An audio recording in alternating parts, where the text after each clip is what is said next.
It is 11:04. Time for the Dr. Payne Show. Oh, Pinpoint Health. I didn't know if you'd catch that or not. What do you mean? Well, I don't know. You're so wrapped up in your social.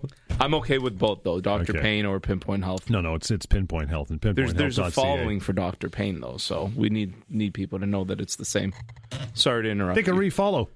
Yeah, exactly. It's easy to say. It's Pinpoint Health, pinpointhealth.ca on social as well. And the number is still the same, 1-855-55 Dr. Lou, DRLOU. But as you're calling here the show over the next hour, that's where it changes. 416-870-6400, star 640 on cell. What's going on, Pally?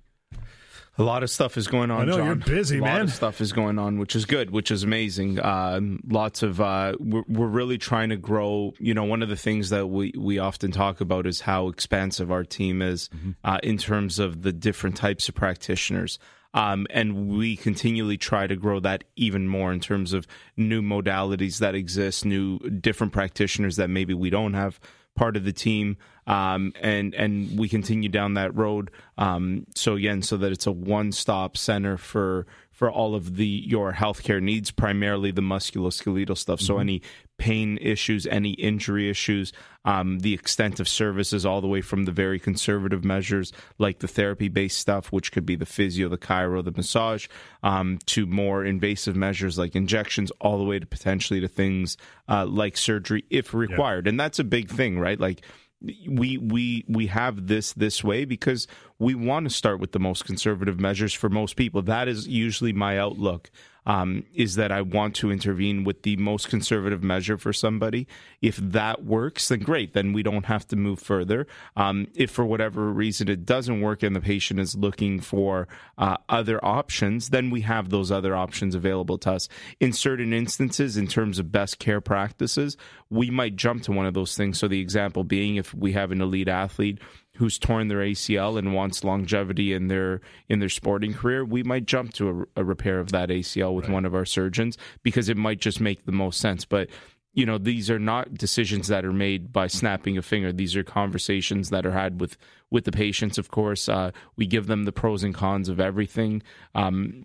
From that point, they're given a chance to digest all of this. That's another big thing, is we don't need to make the decision on the day of either. You can digest these things, and like I always say, you're welcome to get second opinions from other people out there that you may know, other healthcare providers. I think that's great. I often will recommend that because it's good practice. Another set of eyes, another set of ears, another brain is always a good thing when you're looking at someone's care. But ultimately, it comes up to the decision of the patient. And I mean, one of the new services that we brought in, I guess it's been about a year now, is the PRP injections for knee complaints, which is had tremendous success for the right patient, and that's an important thing. So we're doing it primarily for the knees because we really try to focus on evidence-based medicine. So we're really trying to focus on where the best evidence for it is. And we're really doing a lot for knee issues with people with mild to moderate osteoarthritis.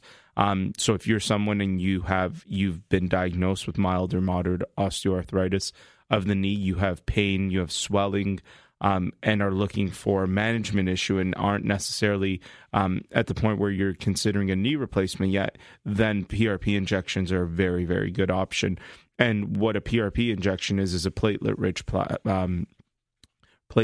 plasma injection, which is essentially taking the patient's blood, putting it through a centrifuge, extracting the platelets, which are the component of blood that help to fight inflammation and help somewhat in the repair of certain things, and then re-injecting those platelets into the joint itself.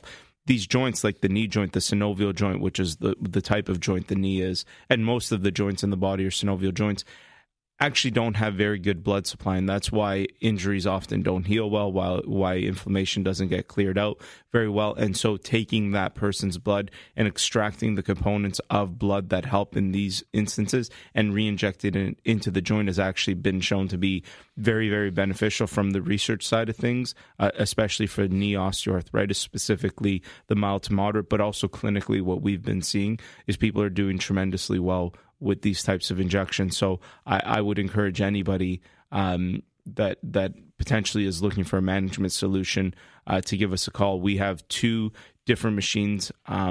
One which will, once we put the blood through the centrifuge, extracts more platelets. Okay. So you're getting a bigger bang for your buck, obviously, when you can get more of that. And the technology is always growing, right? So these machines, there'll be new machines that will be able to extract more and more and more. And obviously, more of those platelets is going to have a greater effect.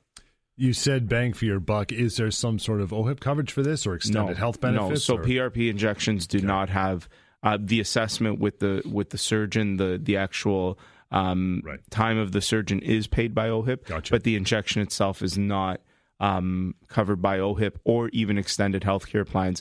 There is a fee for it.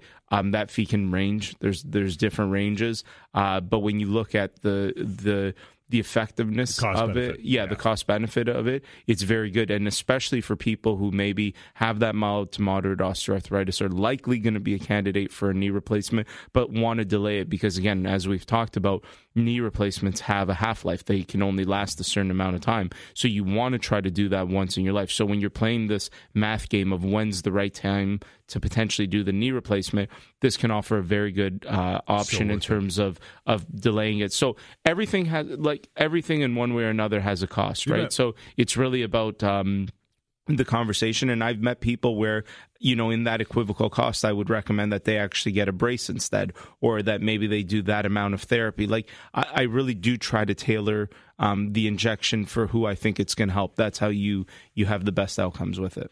Got it right there, and we'll take our first break. You want to call in, you have some health concerns for yourself or possibly a family member, friend, a little bashful, call. That's what Dr. Payne is here for. PinPointHealth.ca to reach out at PinPoint Health, help at PinPointHealth.ca, through email as well and on social. But right now, 416-870-6400, star 640 on cell. PinPoint Health, Global News Radio.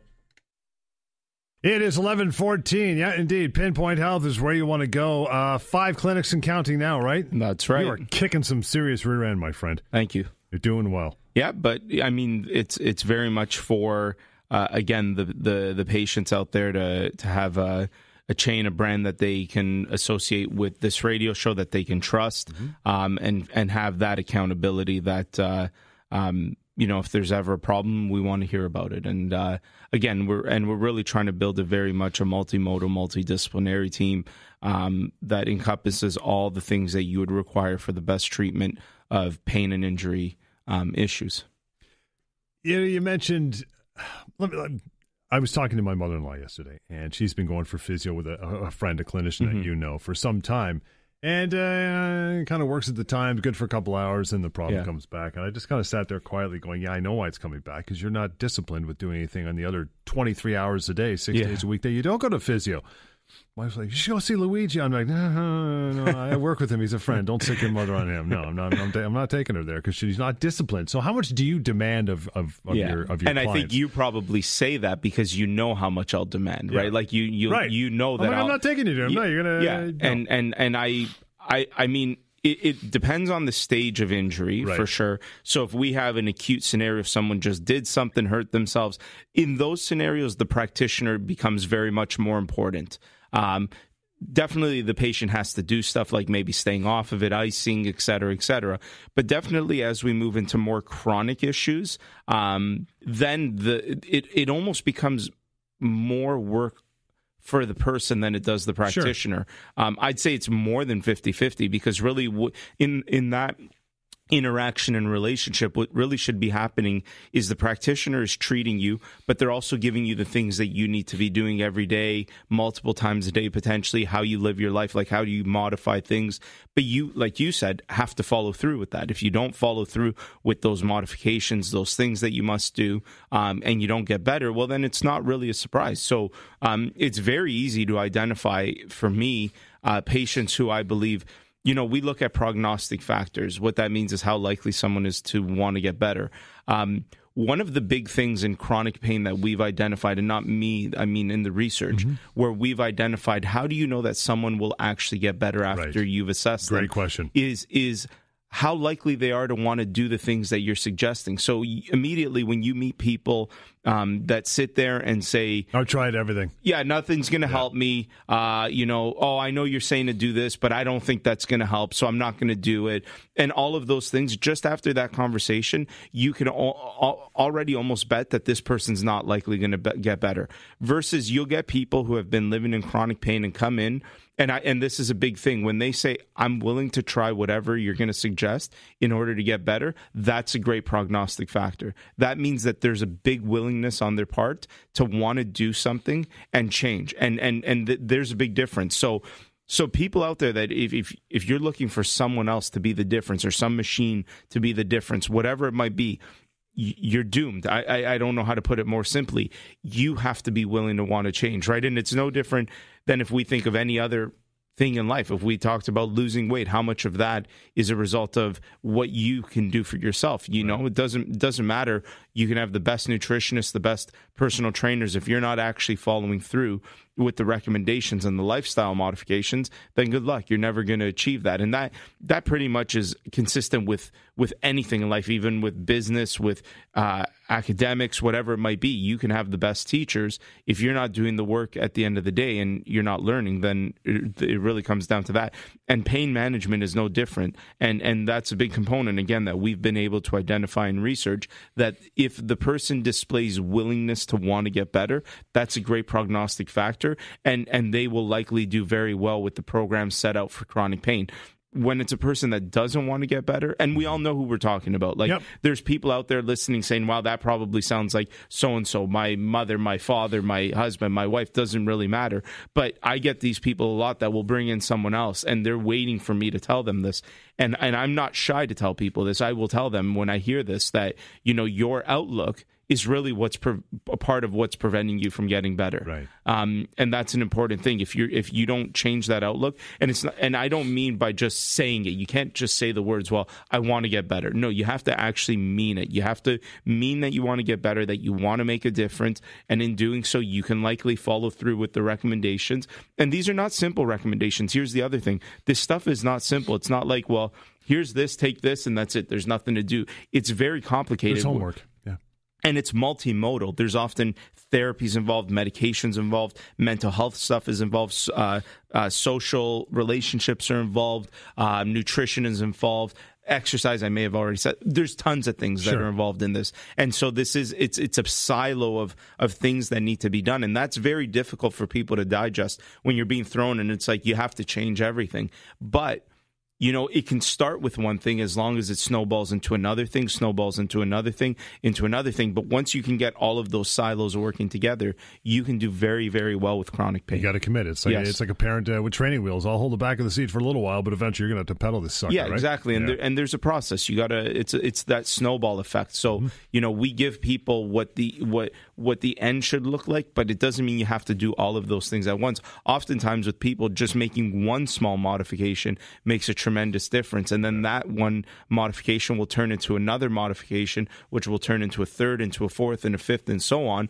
And all of a sudden, you might get a year and a half down the line, and you look at yourself and you say, "Wow, it's totally different." Like I've done this, and it's been hard. It hasn't been easy. There's been ups and downs through the process, but you've definitely achieved your outcome. 416-870-6400, star 640 on your cell. This is the number. George, stand by. We will get to you and your phone calls as well. Got plenty of time. PinPoint Health Show, Global News Radio. And we are back. Lots of time for your phone calls. 416-870-6400, star 640 on your cell. Help at pinpointhealth.ca to reach out. But info.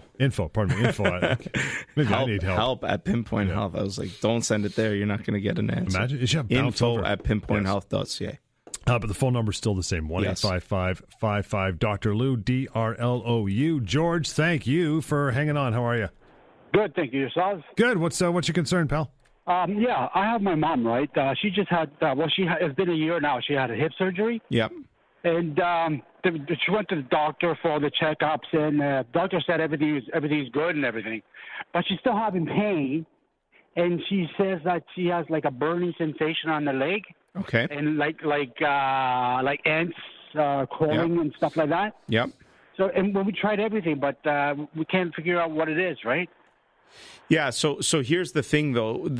A very important thing about how do I put this? You can have more than one thing going on. So she could have had pain. When you say hip surgery, what does she have? A hip replacement? Yes. Okay, so she might have had an issue with her hip, and that was causing a certain type of pain. And then all of a sudden, she goes through the surgery, and now there's a different type of pain. It doesn't necessarily mean that it is related to that, but it could be, right? This is where an assessment is very important. Okay. Those symptoms tell me for sure it's a nerve issue, right? Because formication, that feeling of ants all over you, or a burning sensation, those are nerve type issues. There's also the potential, could a nerve have been somewhat damaged through the process? Is it muscular, where there's so much tension in that area that it's putting pressure on a nerve? Did she do the proper rehabilitation following the hip replacement? Like, there's so many variables and so many things to consider that it could be related to it. It might not be related to it. A surgeon will look at the structural integrity of the piece that they put in there, and if everything looks good, then their job is done. But but a hip replacement isn't just a hip replacement. There's, like, for example, did she do therapy following the hip replacement? Yeah, she did. Yeah. How much therapy? Well, she had in-house for like I think over a month, 2 months. Okay. And then she had to go to certain places for the therapy. Okay. And then we had people come over into the house, right? Yeah. And is she still doing therapy? She's still doing, like, by herself, right? She does the exercise. But she is doing. Yeah. Okay. So that's good. Is she overweight at all? No. Okay. No. Yeah. And there was no nerve damage that they thought might have happened during the operation? We never asked about that. So right, yeah.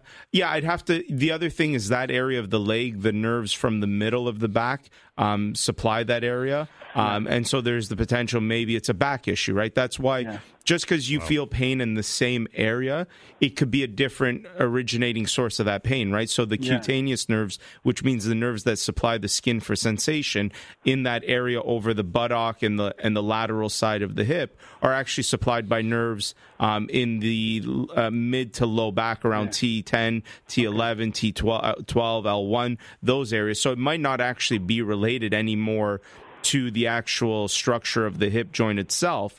It might be something else. But again, that's where the assessment is important, because I'm saying it might not be, but it might very well be. So I think if you bring in your mom for an assessment, we can definitely go through a lot of things and see potentially. And this is the reason why the diagnosis is so much more important than the treatment, because you can try a million different treatments right now. If you're not sure of the originating problem, the diagnosis, then you're just sort of shooting, in the dark, right? Yeah. It's better to have an idea and say, okay, very much seems like this diagnosis. Let's try treating that diagnosis. And if your mom gets better, then we know that we're on the right track. Yeah. Okay, Okay. That's perfect. So how do I go about setting an appointment for your office? I'm going to give you the number right now, George, 1-855-55 Dr. Lou, DRLOU. Again, 1-855-55 Dr. Lou, and info@pinpointhealth.ca is the email address you want to use. That kind of highlights something you've mentioned several times on the show, and that is just because you've had surgery, either simple or invasive, doesn't always mean the pain's going to go away, right? No, it doesn't. And surgeons will often look at when they're doing, they really look at, like, when you look at, let's take the example of hip. When people have very bad osteoarthritis of the hip, people will either describe one of two things or both things together, where they'll say it's very sharp groin pain, where it's inside, like in the groin, they're pointing to the actual joint, or they'll describe generalized pain throughout the whole hip and low back region, or they'll say there's both. Right. Hip surgery very much helps for that sharp pain in the groin, because that's the actual joint causing the problem. That other stuff on the sides, that's muscular weakness. You can have your hip replaced, but your muscles might still be weak. They might be deconditioned. They might not be rehabbed properly, and you will therefore still have that pain. So it's very important, and surgeons do a pretty good job, and in some cases a very good job, of very much trying to identify, okay, well, what is the pain that is your biggest concern? And is this the right intervention for that type of pain? So, and you can have surgery, and surgery is very good for function. So a lot of times with very bad hips, these people almost can't walk anymore. They can't sit anymore. And they often can do very well with that, where they say, hey, I'm sitting, I'm walking, but I'm still in pain. Pain should not be the only reason you do surgery. If the only reason you're considering surgery is only for pain, that's a dangerous thing. If you're considering it because of function, there's better outcomes on that side for sure. A shoulder's a good example of what you just said, right? Yes, if it's just a matter of pain, it might not be the best option. But any joint, really, if it's a matter of function, surgery does a very good job. I'd say a better example is the low back. You still get people nowadays saying, I've got chronic low back pain and I want to have surgery. It's like, but for what? Like, is there a neurological deficit? Like, can you not lift your foot anymore? And again, these are oftentimes people who are looking for another approach that is passive, where they don't have to do very much. 416-870-6400, star 640 on Sal. Plenty of room for you to dive in and have your questions answered, at least get it started here on the show, Pinpoint Health Show, right here on Global News Radio. It is 11:32, Pinpoint Health Show. Info at pinpointhealth.ca, 1-855-55 Dr. Lou. And as we sit here in studio and enjoy you trying to figure out the bracket for your social media. It's so difficult. Is your phone steady now? It seems like it. We're going to find out very shortly. Trying to work different angles. That's okay. Here, right? That's okay. Yeah, the social media guys saying, try this angle, try that angle. Problem is the way I look. So. Here's an angle. You come in and do it, pal. How about that? There's an angle. The life of an Instagram influencer. That's it. Right? You're an influencer now. I don't know about that. But having said that, there was fantastic stuff on your Instagram. I get the updates all the time. Great videos, great instructional stuff. You had a deadlifting thing the other day with the lower back. Agency has done an incredible job of really taking a vision that I have for social media and implementing it. I am very, very bad when it comes to social media. I've never actually even had my own personal social media. It's just not something that is ever really interested in me all that much. But there's definitely a huge advantage to it when you're trying to get across the visual component of what we do here on the show. And so it's been very good to have, number one, a team that has made great videos already. Yep. And then Adam from the Reach Agency, who's distributing that content on different platforms. Very informative, and I think people are very much enjoying it. And again, if there's things that you want to see or you want to learn about, feel free to reach out to me. I'm happy to. That's a really smart thing. Anything you want to demo or otherwise, I don't know how to do this movement or whatever, right? Yeah, exactly. Yeah, anything that you're thinking, or even if you're trying to understand something, a lot of the things we're talking about, like the hip in this area, right? The visual component of it, because I'm describing it over the air, but maybe for the average person, and I sometimes will forget to use normal terms, and I'll say things like the lateral hip, and some people might not understand what the lateral hip is. Mm-hmm.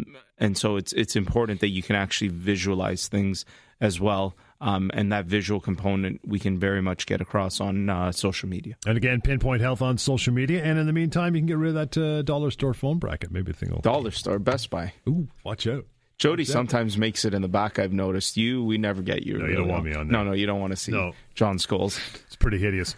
Tell me about the clinics, as I mentioned off the top of the show. 5 and growing. Yeah. Nice. Yeah, very much trying to expand. We're in the works for a couple more right now. What do you want to know about them? Where are they? How do we get in there? Yeah, so Etobicoke locations. Mm-hmm. There's 2 there. Brampton, almost on the border with Georgetown, Newmarket, and Richmond Hill. How you get there is you call us, same number, 1-855-55 Dr. Lou, DRLOU. And then if you listen to the what's it called when you call somewhere and there's like the teleprompter or whatever. The instructions? The instructions, yeah. A teleprompter. I don't know. We'll do TV next year. Yeah, I don't know. How about that? So you listen and you could pick one of the clinics. You could book to... I mean, a lot of people like to start with a consultation with me, and then I can help get you to the right person at the right location. We still have our provider network when we're not in certain areas. Obviously, we're not everywhere, but we are trying to be in the areas that we're identifying the highest demand outside from this radio show. And really trying to get people a more convenient area to get the care that they need. Typically, you'll still have to come to Etobicoke to see me for my assessment, but that's one time I set up shop there because it's just easier. I have everything I need there. I have my team there where we can co-manage, and then I can send you off if you need more consistent therapy to a location closer to where you may live or work, depending on whatever you find to be more convenient for yourself. But really, the intention of this, again, is to build a brand that has accountability, that has a consistency to it, that someone can find one of our locations and know that it's controlled by me. And if they've listened to me on the radio or they've heard about me and they feel some type of confidence in that, that's great. That's what we're trying to achieve, is that confidence. And so, it's very, very exciting. It's new. The stage in this is all new, right. That it's changing over, and some exciting times ahead. We have big plans for continued expansion in terms of services and other things that we're going to be providing at those, moving outside of even the musculoskeletal realm. Really? Yeah. And so, but we'll leave that for now. You got so excited. Yeah. What do you want me to deal with, John? Well, I'm just thinking you expanded services. Now the services that you offer now pretty consistent throughout all your clinics as they are, right? And again, very much tailored towards that musculoskeletal health, the pain and injury stuff. Okay. We do have things like naturopaths that do help with other things that may help co-manage diabetes, heart disease, bowel issues. So definitely that play on things. But a lot of the times the naturopaths, we're involving them in the care of someone's pain and injury. So we're involving them on how can they help with their pain or their injury. We have psychologists, social workers. But we there's a potential that we may make PinPoint Health into a more global health type of brand where you can get help with all things health related. But that's the future. For right now, it's pain and injury. We'll keep it to what we know we do very well right now. And again, it's just something for people to feel confident. You can feel confident that you type that into Google, you find a location closest to you, you can see anybody there. Everybody is very good. I do all of the hiring myself. And so I make sure that anyone that's part of the team would be someone that I or my family would want to see. I wouldn't, and I really do think of it that way. I want the best quality practitioners. I also teach, so I a lot of times can handpick the individuals that are coming out of school. In terms of finding, again, my biggest goal is to have the best quality of care, and that starts from the front desk all the way to your treatments, to your interaction with assessments, and to the time you leave, to follow-ups and all of those things. So we want to know if there's anything we could do better. If there's stuff that we're doing really well, we want to hear about that too. And thankfully, a lot of people do often voice pleasure. Either they've called the radio show, Google reviews, sending me messages on social media or on Facebook or other different forms of social media platforms. And that's great. But again, I also want to hear, and the other thing, we had a review. I guess somebody must have seen one of our surgeons the other day, and they sent him for an x-ray. And I guess they ended up waiting 2 hours for the x-ray, and they were quite pissed. And so they left us a negative Google review. And it's like, we don't control the x-ray lab though, right? Our job, we're sending you for an x-ray because welcome to Canada. That's what we thought. But instead of jumping straight to Google, feel free to contact us at info@pinpointhealth.ca. I just think, why not give us a chance to sort of explain ourselves? And again, some things are really out of our control, and this is an example of it. If you end up going to an x-ray lab because one of our team members has referred you to that lab, well, besides the fact that we've referred you there, we don't control that lab. If there's an issue with time or whatever it may be, unfortunately, that's nothing to do with you. Yeah, not that it's nothing, and it's not like we don't want to improve the experience, but we want to hear about that, and maybe we can speak with the lab and figure out objective measures or some things to mitigate those types of situations. But to just jump to 1 out of 5,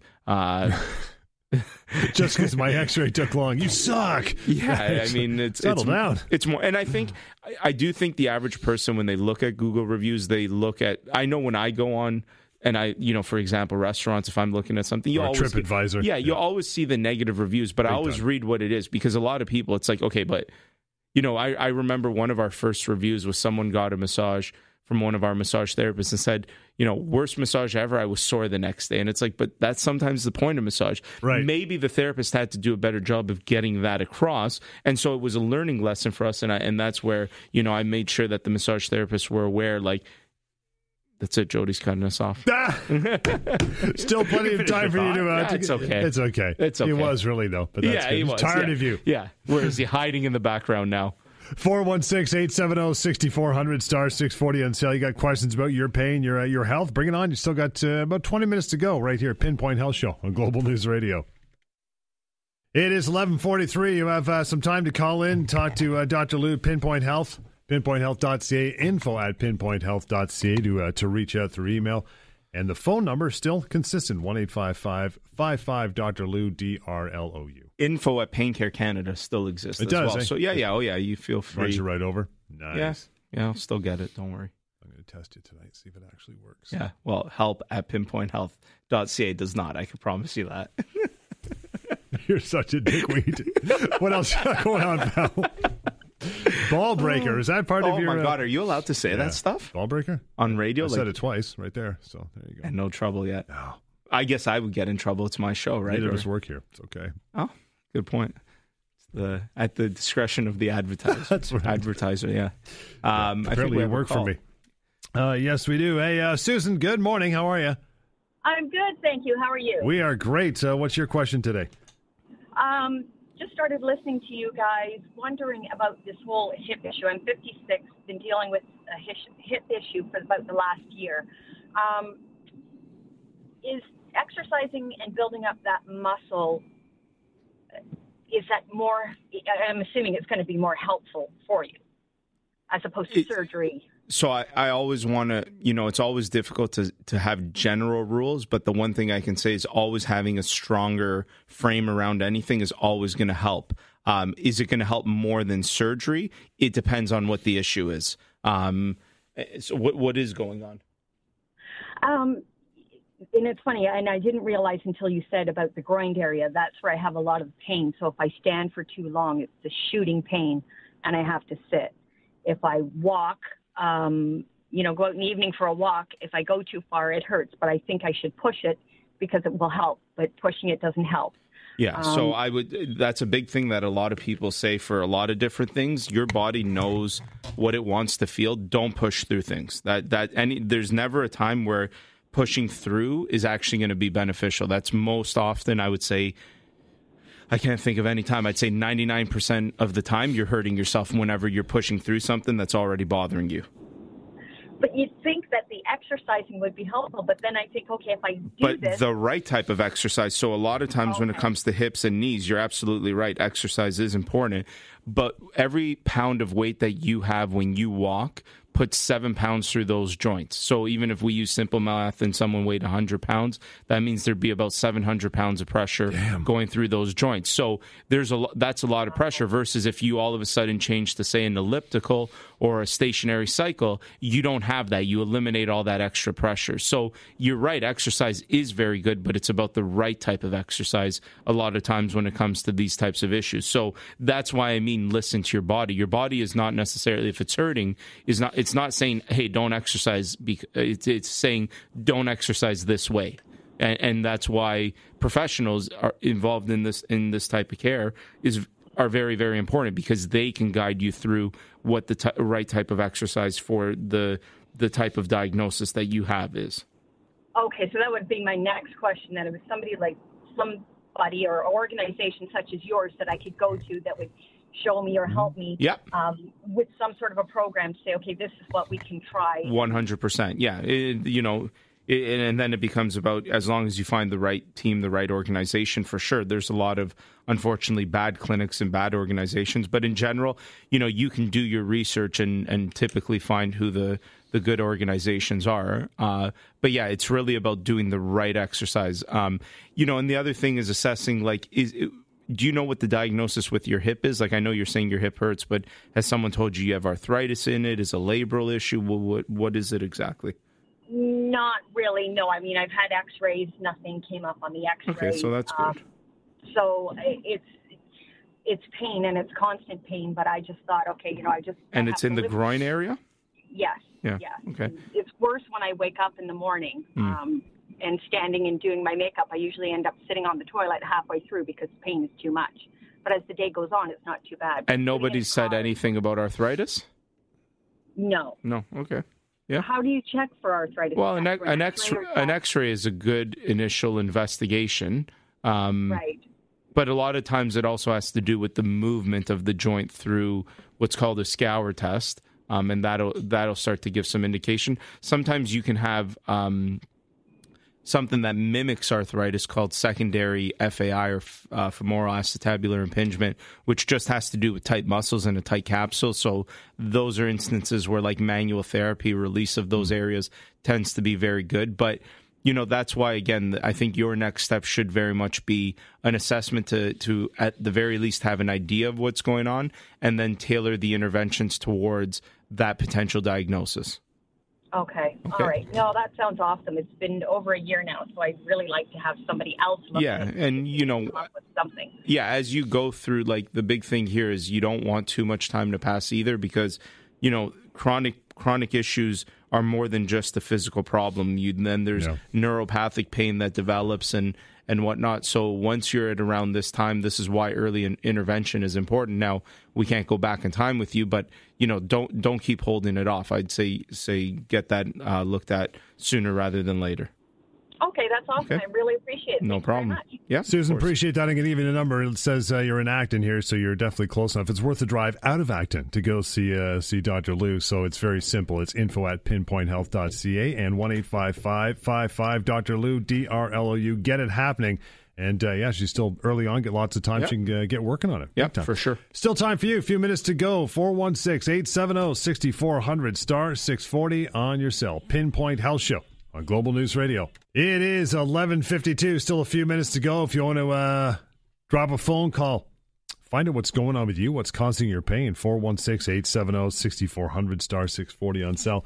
This is a good way to do it. Or anytime you want to go info@pinpointhealth.ca or 1-855-55 Lou. The key is to get out there, get in, and at least have an assessment going on. Yeah. Or at least a consultation, make a phone call and find out, right? It's interesting. Somebody that follows me on Instagram, just to tie in I guess they were watching a video about neck rotations, and they sent a message about their neck issue, and it was, not overly lengthy, but enough for me to say, yeah, you probably need some treatment on that. And they're at one of the clinics getting treatment today, and they're thanking me. Beauty. They're already feeling better. So another advantage to social media. So follow us at Pinpoint Health or myself at Dr. Lou. And that's on Facebook and Instagram and Twitter, I believe. And you can even contact me through those platforms, which I didn't even know was possible.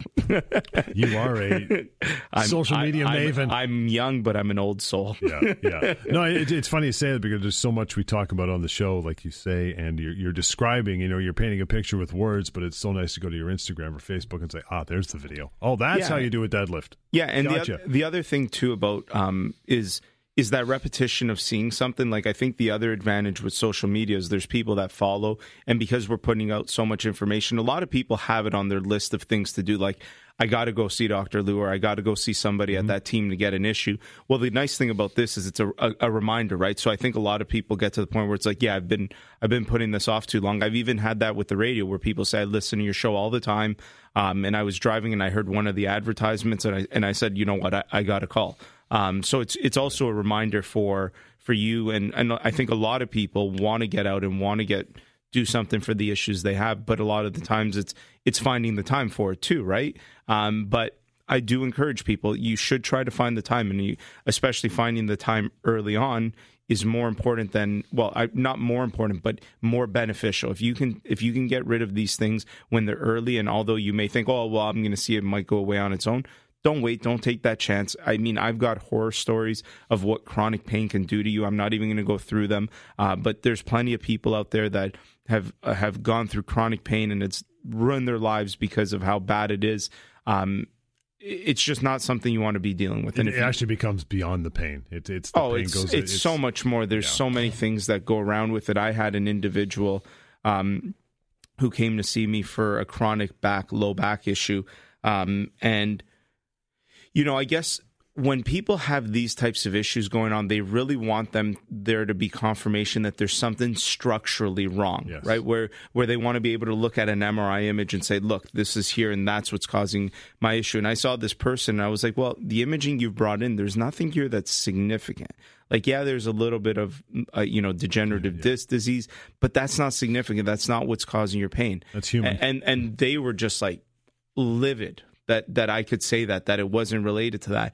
And I didn't dismiss it. I then spent the next 20 or 30 minutes explaining what I meant.